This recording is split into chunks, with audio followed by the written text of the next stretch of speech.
Haas and Carrigan, the Broncos. I haven't seen a better yardage combination. Haas is just, he is having a phenomenal start to the season. In some ways, it's overshadowed the fact that I think Pat Carrigan is playing the best football of his career.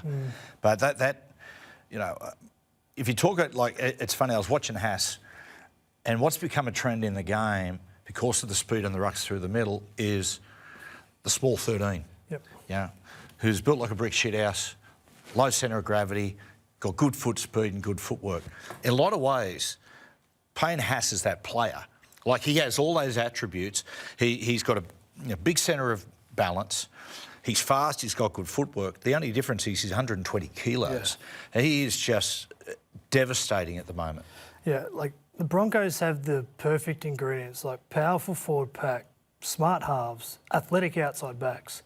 And when Payne Haas and Carrigan put it together, I'd love to be Adam Reynolds or Ben Hunt because you're going to create momentum. And we just spoke about with the Tigers, you could shift to the outside, or you could play straight back through the middle with Reece Walsh. Yeah. Like, you can sit there. They are a guarantee, right?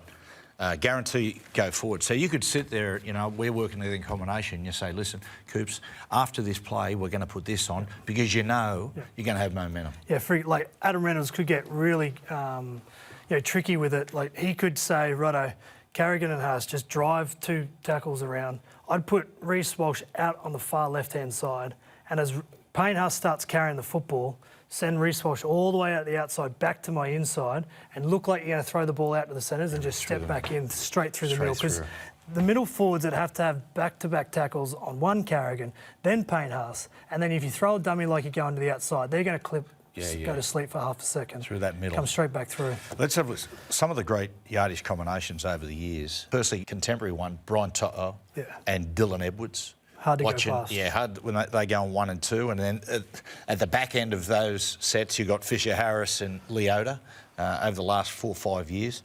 Go back in time, a great 1-2 punch used to be Bradley Clyde, Glenn Lazarus. Clyde would actually get back behind the ball and take play twos, and then you'd have Lazo later on in the set.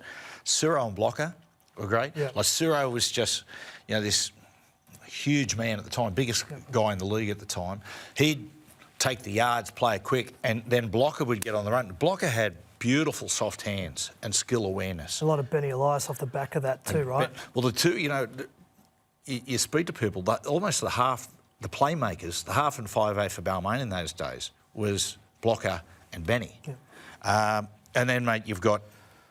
And you look at back in the day when, you know, the South Sydney boys were flying, they win competitions, you got the 3 Burgess boys. You got George, Tom and Sam. Like, you have a look at that grand final. Sam and George working this combination. I actually thought George should have got the Clive Churchill medal, but that's for another day. The only other sort of team that could match To'o, Edwards and Fisher Harris and Leota in time would be the Broncos. Lottie Takiri, Wendell Saylor, and put on the top of that Webke Simonasiva. Yes. Like, that is pure domination through the yardage game, most games you play. And you talk about, you know, the Broncos setting up. One of the tactics I found very interesting from the Cowboys, and part of the reason why they're 3 losses in a row, is their detail and ability to want to defend and their fifth play defence, particularly Drinkwater on Adam Reynolds and Ben Hunt. Like, there was vision there. Ben Hunt gets this kick right. It should have been perfect in a try-scoring situation.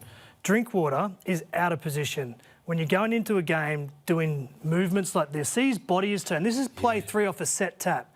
Adam Reynolds has coordinated this to know that Drinkwater is not paying attention. And if Ben Hunt gets this kick right, it's try time. Drinkwater turned back, acres of space, and he goes for the kick here. Drinkwater is clocking off when he has to work, and it's hurting the Cowboys at the moment. And there was another time a little bit later where Adam Reynolds just straight through. Drinkwater here today.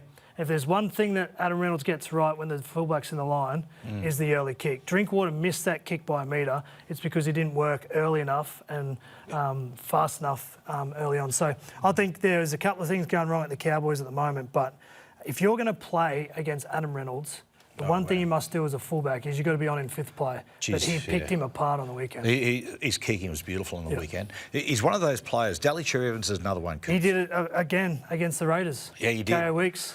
Well, mate, he gets, like, those 2 blokes, I see them, sometimes wander the line, particularly Daly, and you go, he almost puts themselves, they put themselves sometimes in a cul-de-sac, but they still find the right kick. And it's ruthless, it's relentless, but with your kicking game as a halfback, if the opposition have a chink in the armour and they show you a cue to it early on, you just keep going back to it. Daly Cherry Evans did it against the Raiders. Big kick, last play, footsteps down, drop ball, next set.